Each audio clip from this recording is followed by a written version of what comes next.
Welcome to Corinth, Wanderer. I have a special visit planned for you today. It's an intimate, informative look into the daily lives of Greek women. Corinth was one of the largest cities in ancient Greece. It had an estimated population of 90,000 in my times, and much of that population was made up of women. This tour will shine a light on those women and look at how they lived on a day-to-day basis. Look for me when you're done with your visit, and we can discuss things further.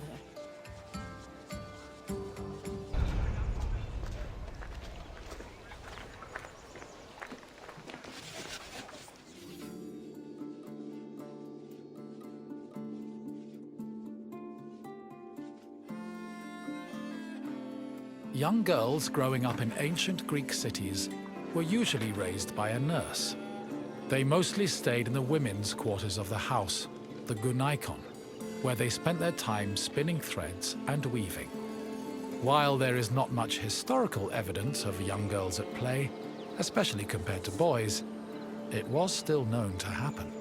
For example, an ancient terracotta group depicts two girls playing ephedrismos. This was a competition to see who could strike an upright rock from afar using a pebble or ball. The game's loser had to close their eyes and carry the victor until they managed to touch the same rock with their hands.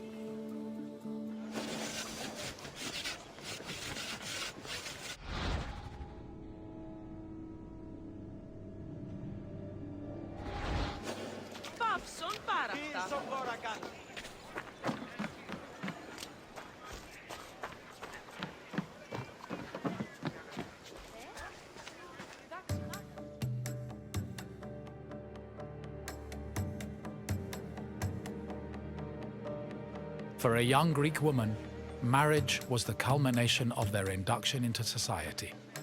The average life expectancy for women was about 40 years, so most marriages took place when the bride was 14 or 15 years old. The marriage did not require her consent either. Instead, she was passed on from the protection of her father to that of her husband. Married women were not technically citizens at the time, and lacked the rights that came with official citizenship.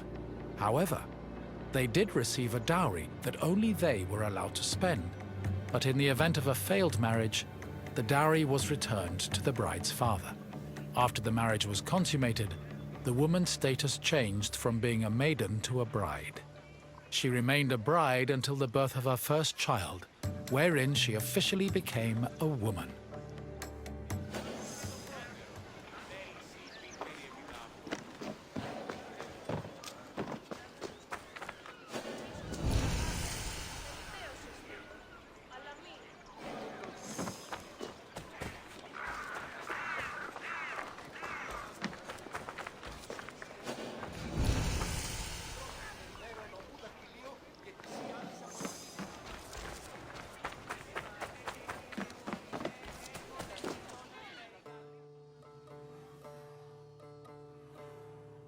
Women living in ancient Greek cities were essentially forbidden from participating in political life, and most aspects of their lives were controlled by men. Their most important responsibilities were running the household and giving birth to children, preferably boys. Most of the time, women's excursions outside of the house were limited to visiting other female neighbors, as per custom. The few exceptions to this strict rule were weddings, funerals, and religious festivals involving women in prominent public roles.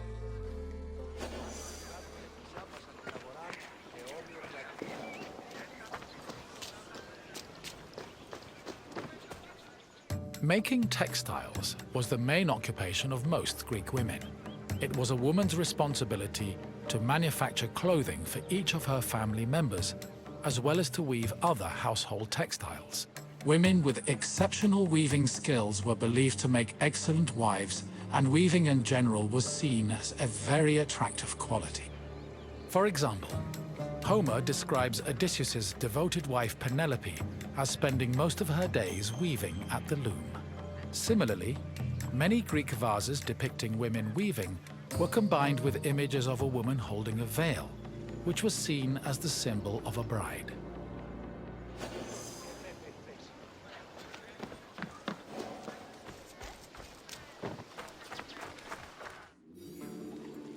Ancient Greek women cooked in their houses. However, since their cooking equipment was small and portable, they also sometimes prepared meals in the central courtyard. This was also where women performed other domestic activities. These activities were rarely seen by visiting men or passers-by, because the architecture of classical Greek houses facilitated the social norm that women should never be seen at work.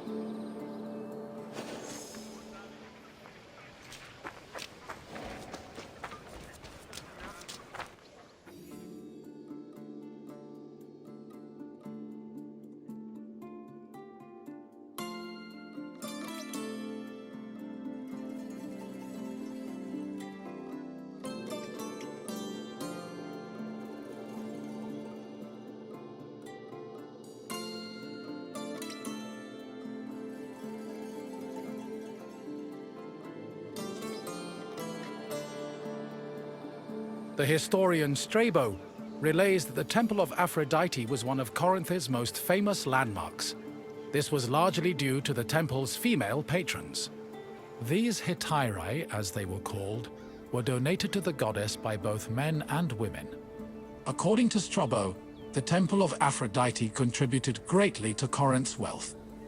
The hetairai were the temple's main attraction, and many visitors came to Corinth in search of their company, for which they spent frequently and frivolously.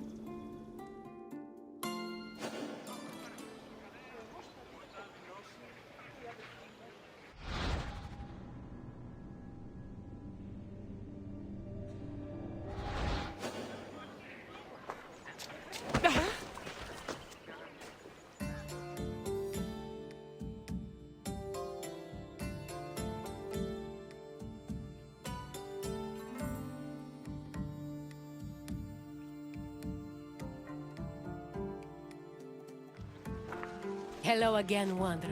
I hope your visit wasn't... Greek women lived very restricted lives compared to men, but throughout it all, they held on to their strength and dignity. Is there anything else you'd like to do? Feeling up for a test? Excellent. Let's begin with an easier question. What was the name of the women's quarters in a Greek home? Correct. The gynekon was where young girls spent their days weaving and spinning threads. On to the next question. The Corinthian temple said to employ the hetera was dedicated to which god?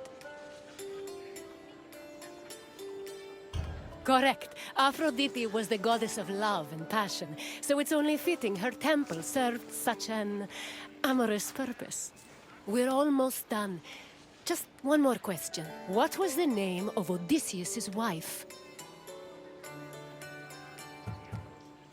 Yes, Penelope was Odysseus' loyal wife, who kept at her weaving while waiting for her husband to return from war.